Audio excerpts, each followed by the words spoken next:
I'm going to try to answer some questions on recovering from schizophrenia. Unfortunately, I'm going to be sound and be harsh, and I'm going to confuse things.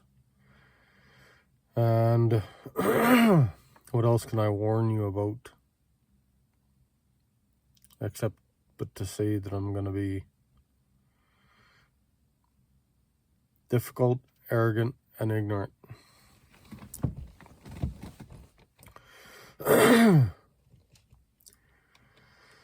So, earlier today I made a video on recovering from schizophrenia. Somebody had a question, so there is no easy answer or solution. I'm going to try to keep it as when I say I'm going to try to keep it short, I mean it is going to be a long video. It's going to be my poor attempt at a summary. I don't know, maybe 30 minutes. So, because there is no short answer with schizophrenia.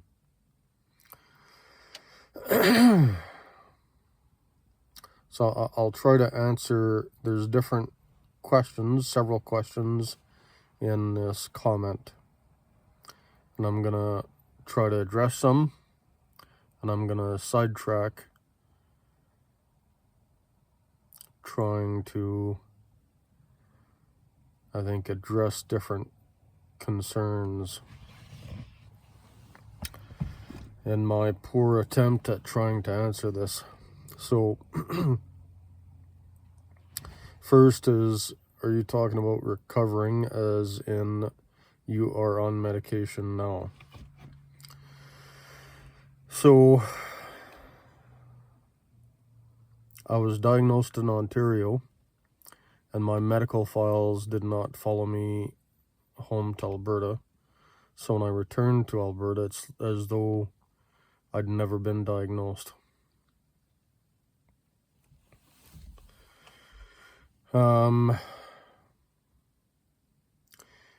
Then I had to try to order a copy of my diagnosis because Veterans Affairs never told me. My therapist never told me, and the doctor likely told me. However, I want to say if she told me, though I'm certain she did. I just didn't understand or comprehend or accept what she said. And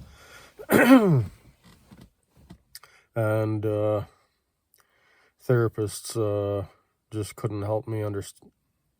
A, they couldn't understand that I couldn't understand. And B, they couldn't help me understand what I didn't understood, that I'd been diagnosed. So I got a copy of my diagnosis, and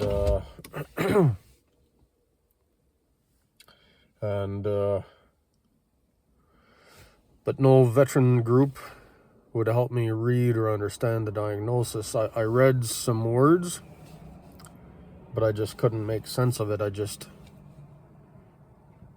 And so I didn't know what I was diagnosed with. Earlier, I warned the Schizophrenia Society that I was going to be confusing, arrogant, ignorant, and harsh. Now I'm going to be the same. Confusing, arrogant, ignorant, and harsh against the veteran community. And say vets made my conditions worse, my diagnosis worse. Though I didn't get a subsequent diagnosis. What I was actually diagnosed with was unspecified schizophrenia spectrum. That was fall 2020. And the reason I say the veteran community made my condition or health worse is expecting me to do things like I had schizophrenia. And it's not just vets, it's therapists and society just expected me to just choose to do things, treating me like I had PTSD. And when I told veterans groups that I needed help reading or understanding my diagnosis, all of them told me I just had to, like, read it. When it wasn't just a matter of reading it, it's a matter of comprehending it. And it's almost like I had dyslexia, because it's like the words were, like I was hallucinating the words. Like the words were all like mixed up. I just couldn't make sense of the words at all. But I couldn't get anybody to understand that I couldn't read, that I was like hallucinating the words. And so veterans groups gave me furniture, but none of it fit my apartment. And I couldn't get any of them to like hear me out. And so then I started hallucinating and walking in circles and talking to myself and talking to the walls, and so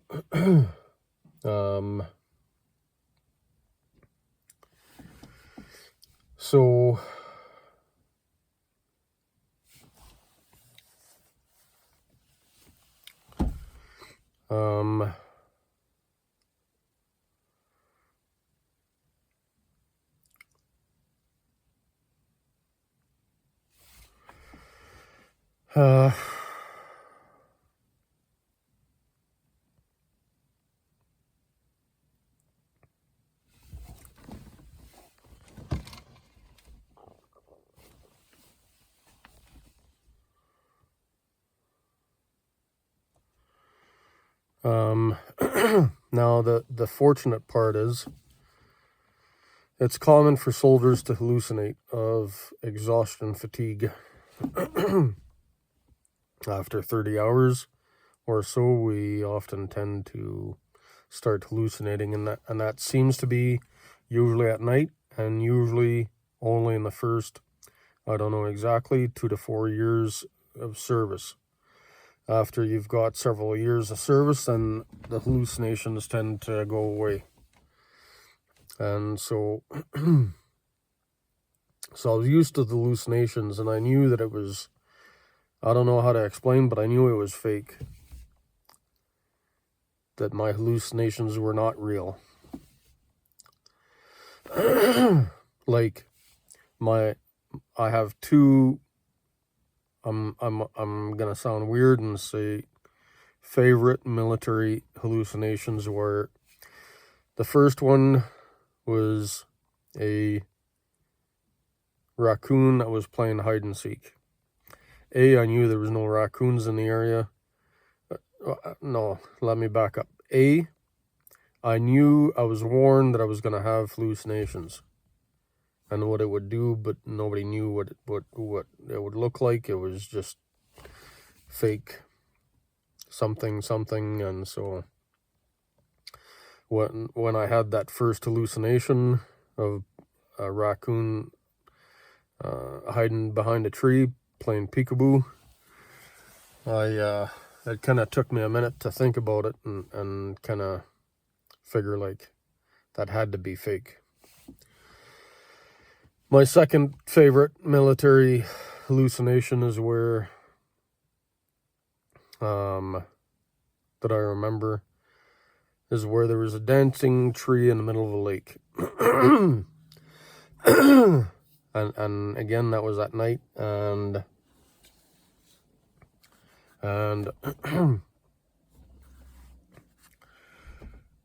so I knew there might be a tree, and I knew there might be a lake,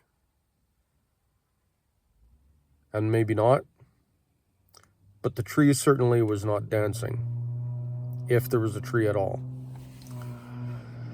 So I knew that was fake, and I don't know how many days I've been awake at that point. But in the morning, after I got some sleep, I did see a tree. I did see a grass field, and the tree still was not dancing. So there was no water, there was no dancing tree. There was a tree, it was not dancing, and instead of the water, it was just a grass field. So when I came to my schizophrenic hallucinations, I don't remember any of them, but I just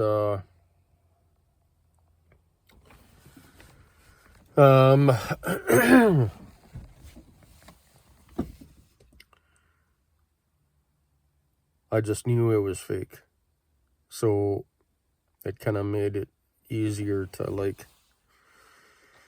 make sense of it, if that makes any sense. I think that's about all I got to say on that. Oh, that doesn't I don't think that actually answers the first question. I'll just repeat the first question is, are you talking about recovering as in you're on medications now? So, so it was a year after my diagnosis. My therapist waited a year after my diagnosis to tell me. And it seems like she felt I was in a better state of mind to understand the diagnosis. However,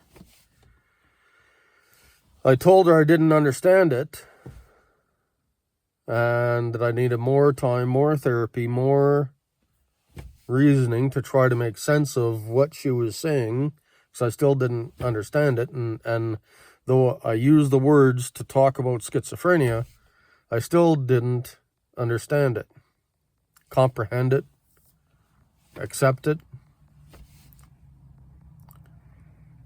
And it took another 6 months of conversation, and it was specifically a social worker who helped me comprehend. June 2022, a year and a half after my diagnosis, is when I understood the schizophrenia diagnosis, or accepted it, or understood it. So June 2022, I made an appointment with my medical doctor to get a referral for a psychiatrist, and he kicked me out of his office. So I never got to see a psychiatrist to prescribe any meds for another year. And then that psychiatrist threatened me. So I was like, I don't need to be threatened. I was taking the medic after 2.5 years after the diagnosis.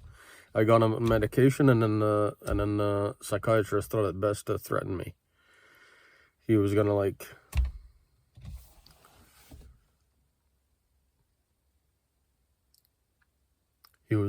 cancel the prescription if I wasn't gonna go see him. And it's like, I don't need to be threatened. So I stopped taking meds, and I canceled my appointments.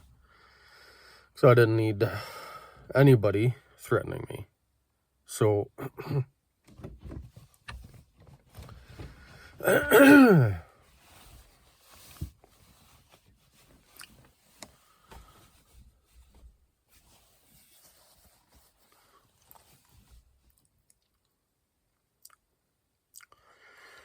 So I never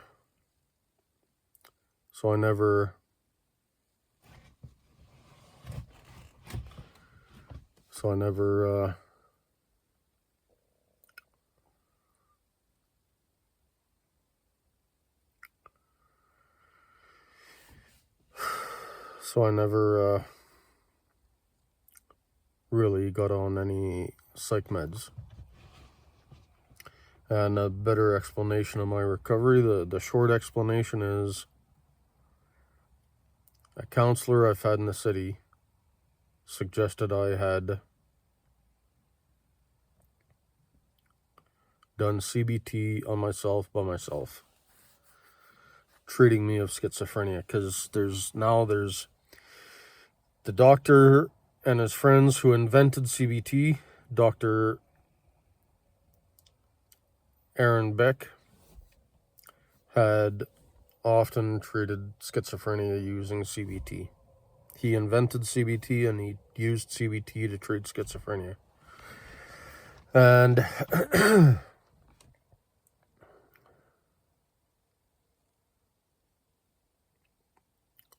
and then there's been many studies using CBT to treat schizophrenia, and the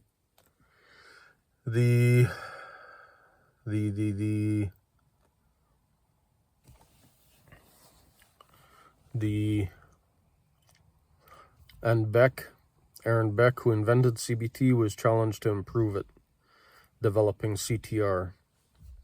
And it seems my short explanation or summary of what CBT is debating what's reasonable, what's not, what's actually happening, what's not.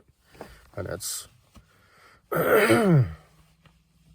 it's not arguing about who's right or who's wrong. It's just debating what's likely possible, what's likely least possible. Helping the client or person schizophrenic think. And CTR seems my best summary is cognitive. CBT is cognitive behavioral therapy, and CTR stands for recovery oriented therapy. And it seems to me CTR is just, and it's a poor summary. It's the same debating what's likely and what's not. Focused, the important part is it seems that it focuses on the patient, what the patient wants, needs.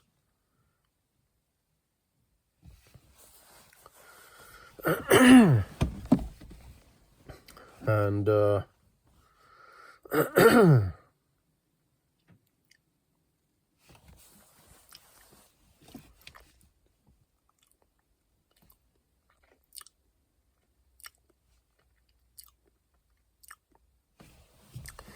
so I feel that's exactly what I did. Was by 2020, after 17 years of being ignored by therapists, I focused on what I knew I needed. By 2020, I focused on what I knew I needed and and wanted, like CTR does. And so by 2022, when I started comprehending the schizophrenia diagnosis, June 2022 is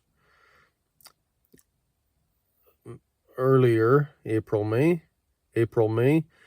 I could see that I was beginning to recollect tasks. I was better comprehending things. I was better thinking of things. Thinking, remembering, comprehending, recollecting. Remembering and recollecting are two different things. Seems clear that it's two different things. It's to me it does. Remembering, comprehending, recollecting, thinking. Anyway, it's a few points like that I seen major improvements spring 22 and every spring thereafter. Just a chance by fluke that it was in the spring when I started the carnivore diet. When I couldn't cook, and I told people I couldn't cook. Again, I was ignored, and so I cooked a lot of Mr. Noodles, and I got diabetes so bad. August 23, I could have had my legs amputated to the diabetes. So diabetic amputation. But I was lucky. That's what finally drove me to like start eating meat only, and so I don't think I have any examples here with me, but I've got videos on the subject of my carnivore diet. And so when I started the carnivore diet, monthly I noticed improvements every month, and I'm still recovering. So now I do want to say on the medication point, still in the first part of the question, there's lots of information, and since the 70s there's been information that people who are not medicated have a better chance of a quicker recovery. And I should have warned you before I said that.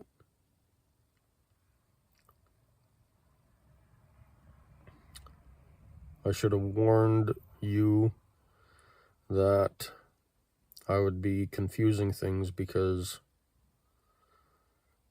that's not what society is conditioned to think. Western society tends to think that we have to be medicated, while some of the poorest countries never medicate anybody, and what they do is a practice of helping patients serve the community. And so the world's poorest countries regularly treat schizophrenia unmedicated.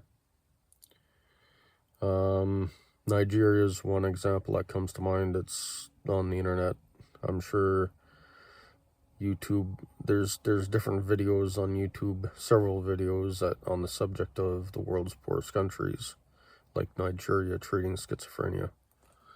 successfully treating schizophrenia unmedicated. So that's a couple of points trying to address the first part of the question.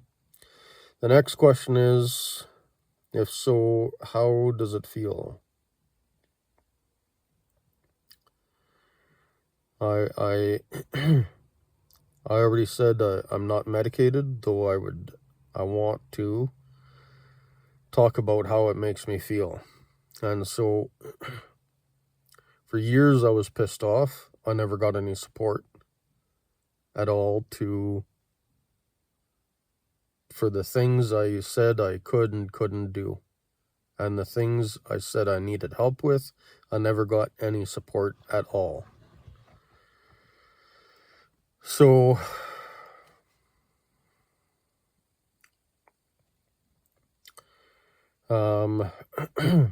I just got a text. Looks like I got a job. I'll text back later to call this boss back. So how does it make me feel? So first off, it pissed me off that I couldn't get any support. And when I was ready, when I understood the diagnosis and the doctor kicked me out of his office, I was pissed off again, because it's like everything I knew up to that point told me that things would just be, and before this point, for over a year, I'd pleaded with my therapist to have me locked in the psych ward, because I knew, I said, and I told the therapist how I could not function, and she blamed me for overreacting in the community, saying I just had to choose to behave, choose to not get triggered.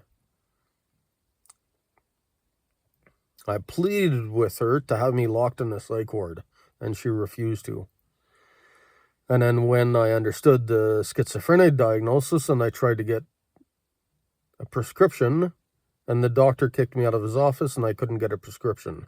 And then when I finally, another year later, when I finally got to meet a psychiatrist, I was taking the meds for about a month when he threatened me. And it's like, I don't need that shit. Like, pardon the language. 25 minutes in, I gotta try to bleep that curse. So I had a psychiatrist threaten me, and I'm like, I don't need to be threatened. I'll stop the medication and stop the appointments, because that's just, nobody deserves that.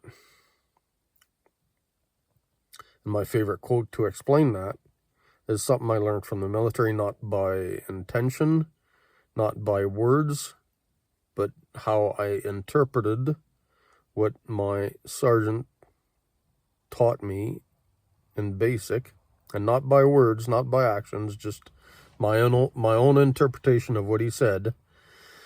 And the only time he really screamed at me was when I couldn't get my machine gun working.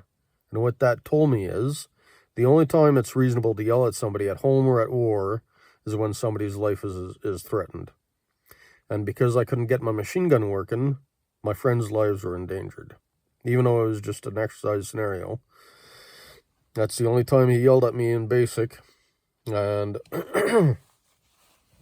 and so the way I understood it is there's no reason to yell at anybody at home. And I certainly don't need a therapist to yell at me, or a psychiatrist to threaten me. And so the only time it's acceptable to yell at somebody is when someone's life is in danger. I still believe that today, 30-some years later. 31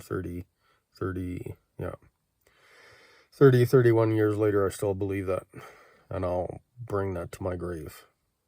And that doesn't mean I don't yell at people, because I feel my life is in danger.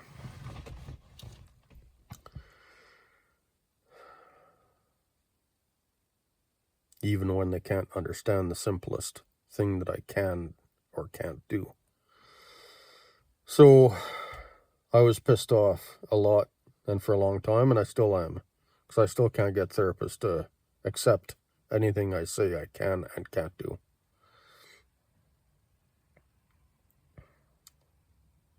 And today, having learned more about prescribed meds, I'm going to warn you and say, today I feel I'm glad now.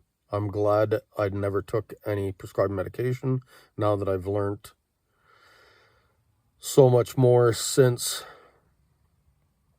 23. In the last 2 years, I've learned lots of information about how people who are not prescribed meds often have a better chance of a quicker recovery. So, the next question or point is, do they lessen hallucinations or remove them? I don't know how to answer that.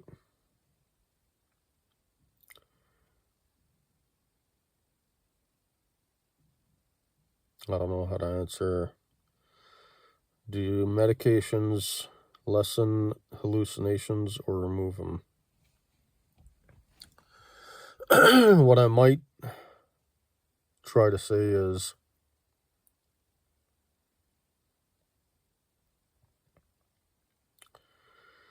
there's lots of information like exhaustion fatigue causing hallucinations. There's been studies on that and finding exactly that. And the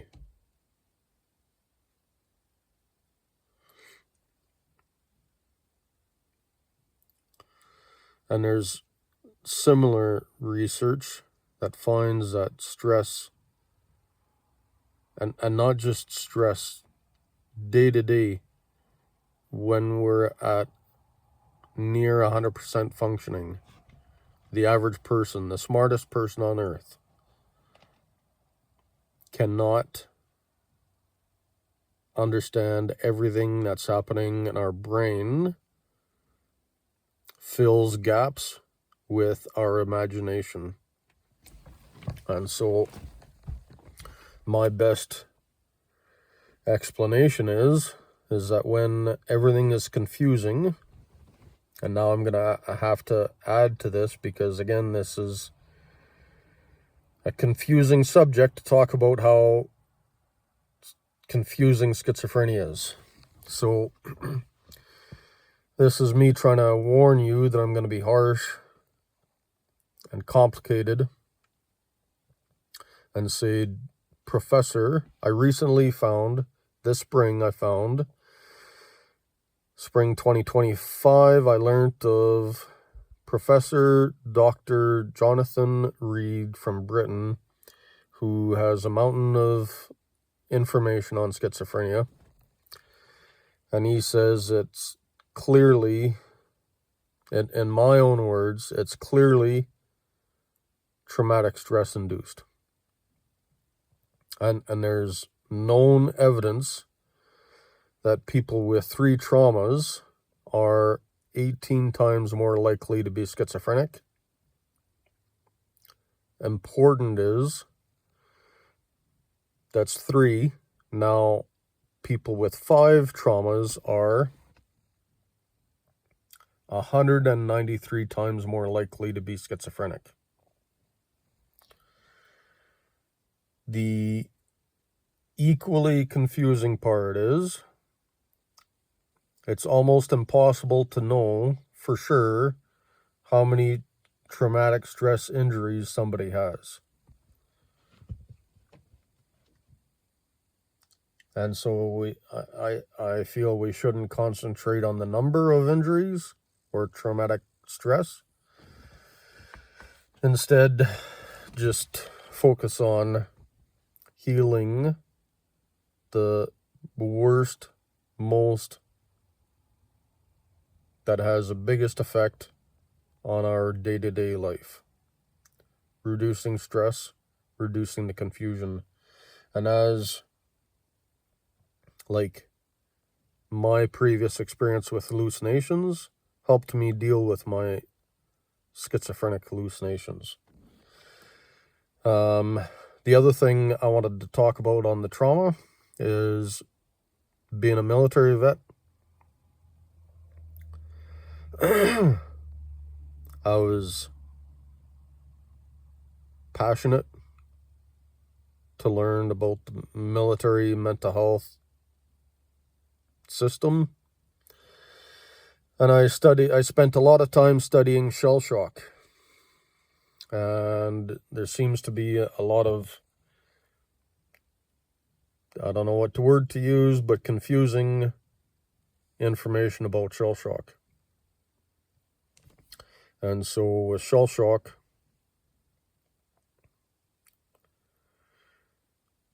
a London, Ontario psych ward had, of shell shock soldiers, about 65% of shell shock soldiers were schizophrenic.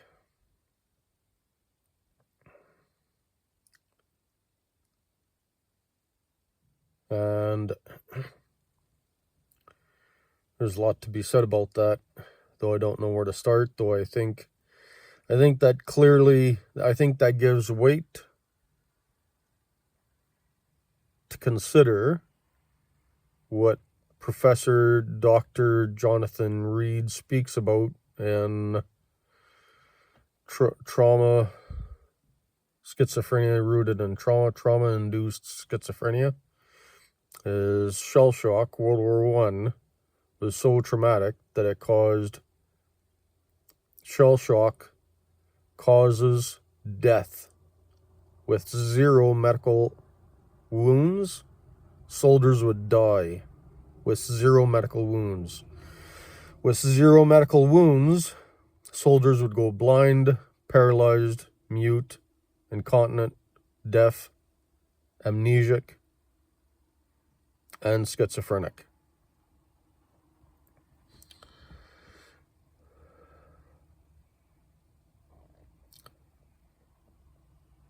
That's all I can say about hallucinations is it's, and there's a lot of university students who get schizophrenia. And why wouldn't university cause stress? And there's lots of information that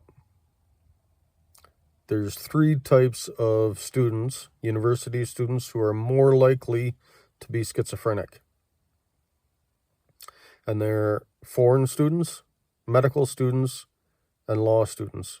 All 3 of those have a high expectation and or degree of stress on law students, medical students, and foreign students. So it seems clear to me that traumatic stress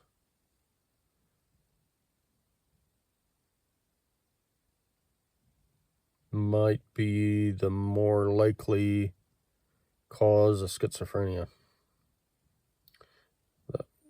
I feel that's exactly what caused my schizophrenia. When I was walking in circles, talking to myself, and it took me a long time, like the debate, like in CBT, I debated with myself why I was talking to myself. And I felt my best understanding of it was that I was lonely. And I couldn't get anybody to help me talk to people. So I don't know why or how I'd walk in circles, though now I would explain that it's the same rooted in anxiety, because the brain doesn't know if it's coming or going. And that's exactly why and I've seen others talk in circles. So talking to myself, talking in circles, I've seen other schizophrenics walking and talking in circles. And it's might be rooted in hyperactivity and anxiety, just not knowing whether we should come or go. Either because of the fear or confusion or the hyperactivity. And does medication dull the senses? I'll say this. Dr. Frank Ochberg, the founding father of trauma science, he named PTSD, later changed the name to PTSI. For about 12 or 15 years, Dr. Frank Ochberg has been working tirelessly to get the society, the world, to start calling it PTSI, to recognize the injury that causes the post-traumatic stress. So he says that medication should only be temporary to help somebody get their feet back on the ground. I agree with that.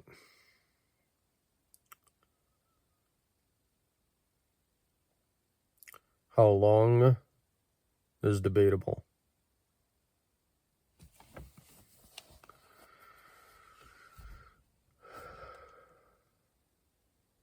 And I'll say this. Just because somebody had a breakdown doesn't mean they need to be on medication. What's important is what the root of the breakdown or the root of the injury. Look for the injury. Look for the cause. If somebody said something crazy that made a schizophrenic person react. Does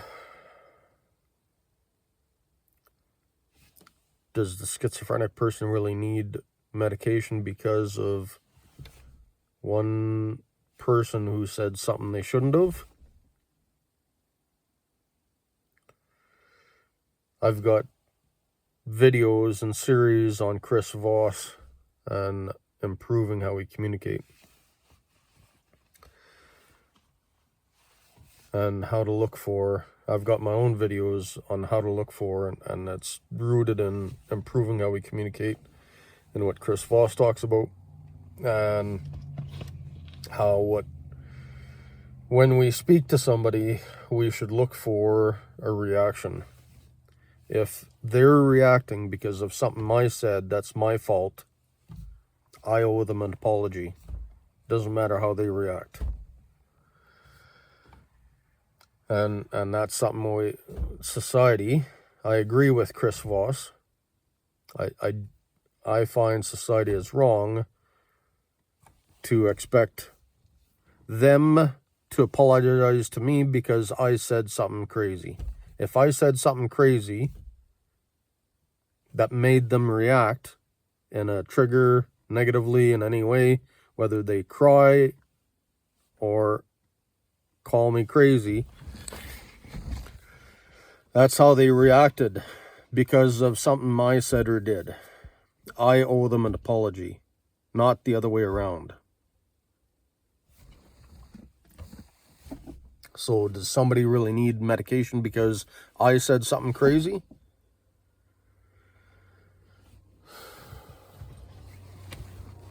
I think I've tried to address.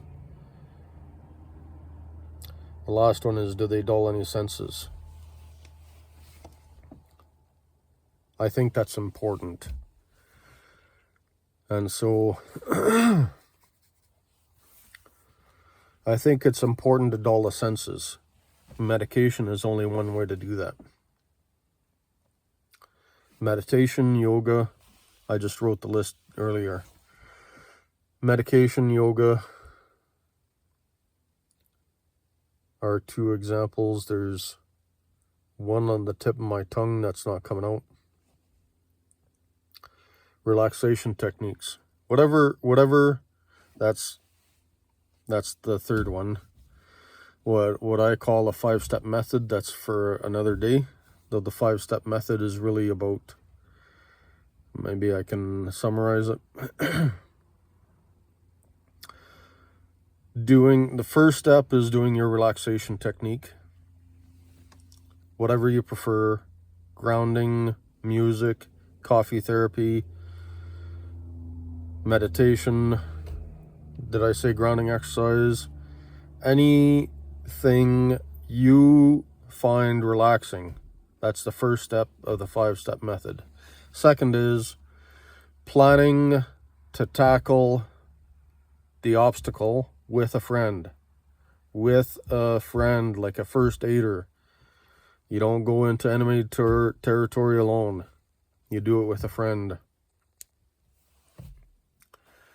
And third point is facing the obstacle, whatever it is. Fourth is, and the plan, step 2, includes having an evacuation route, planning the evacuation route, so that if you go in to meet the obstacle, whatever it is, and you face any resistance, part of the plan might be to push through. Sometimes you can't push through any obstacle. Sometimes you have to retreat. Sometimes you have to detour. So as long as you know that before you face the obstacle, then when you do face the obstacle, step 3, then you've got an idea as to what's going to happen. In the moment, you might choose to push through. In the moment, you might choose to retreat. Or you just might choose to lay low, take a break before continuing. Step 4 is doing the relaxation technique. No, I've got that wrong. It's been a while since I've talked about this. I'm remembering it's been a couple of years since I've talked about this. First is the plan. Second is doing the relaxation technique before going into the obstacle. Immediately before. I have a couple of friends who would sit outside the mall because they were scared to go outside. They were scared to go in public. They could for their jobs, but they couldn't on their own time. So they challenged themselves to face the obstacle on their own time by walking through the mall. And each other had different triggers. Each of them could be their own fire team partner. And so their own first aider.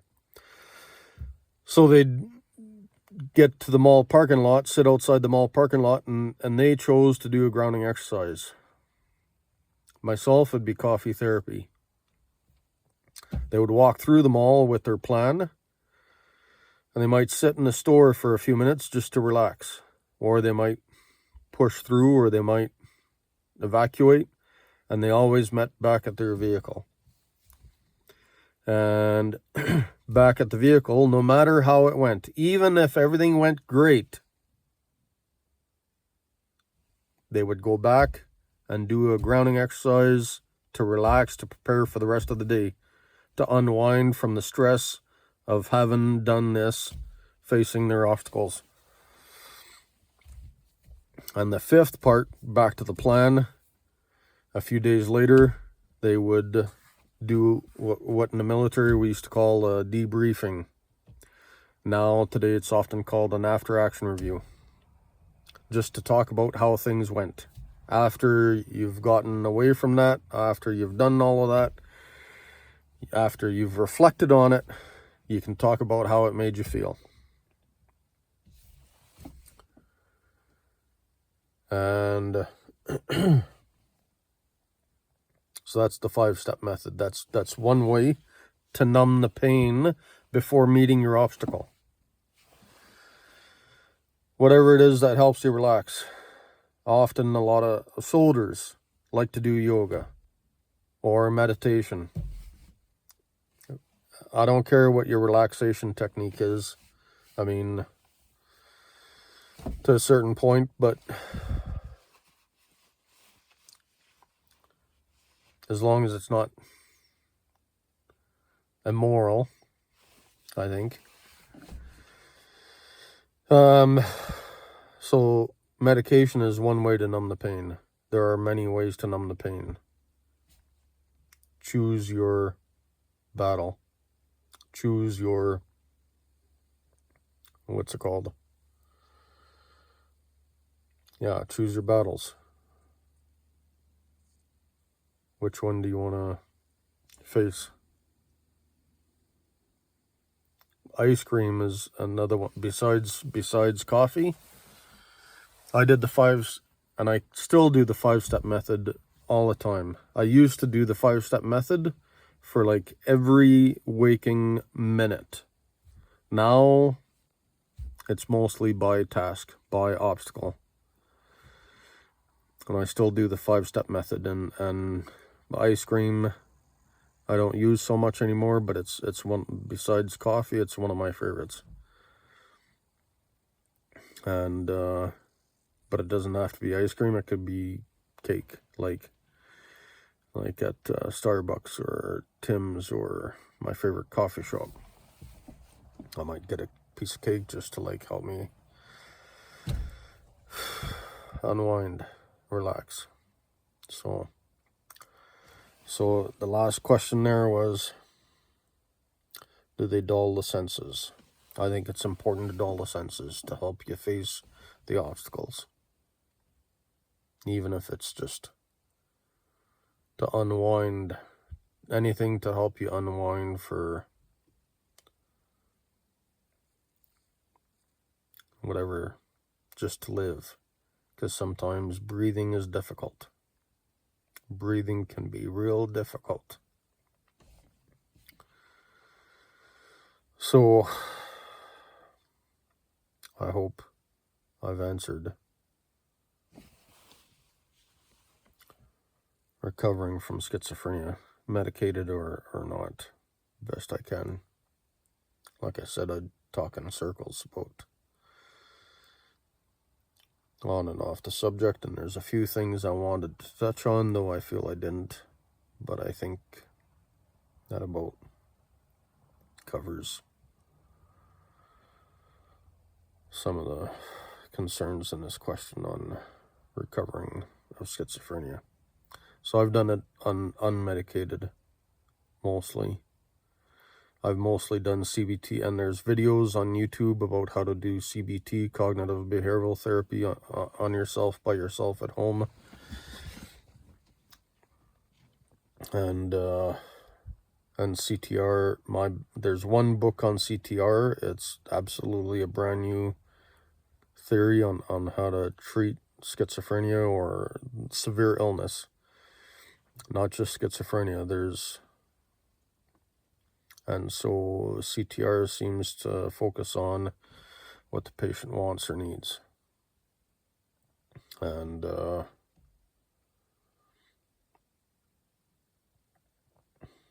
Chris Voss talks a lot about the same stuff.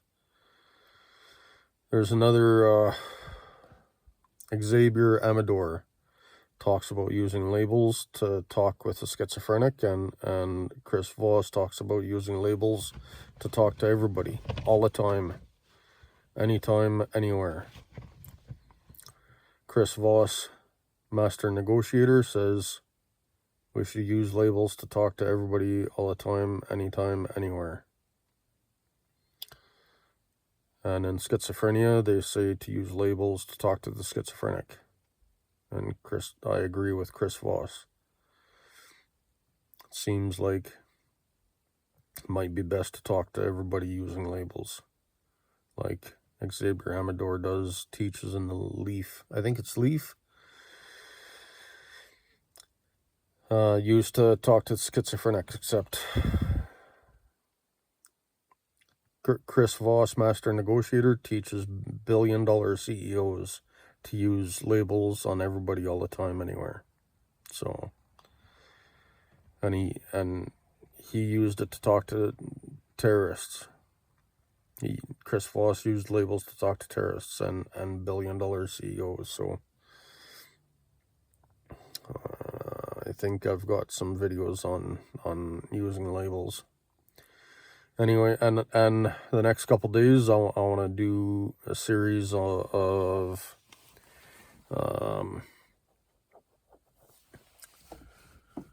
having difficult conversations, which will include using labels. Anyway, thanks for your time.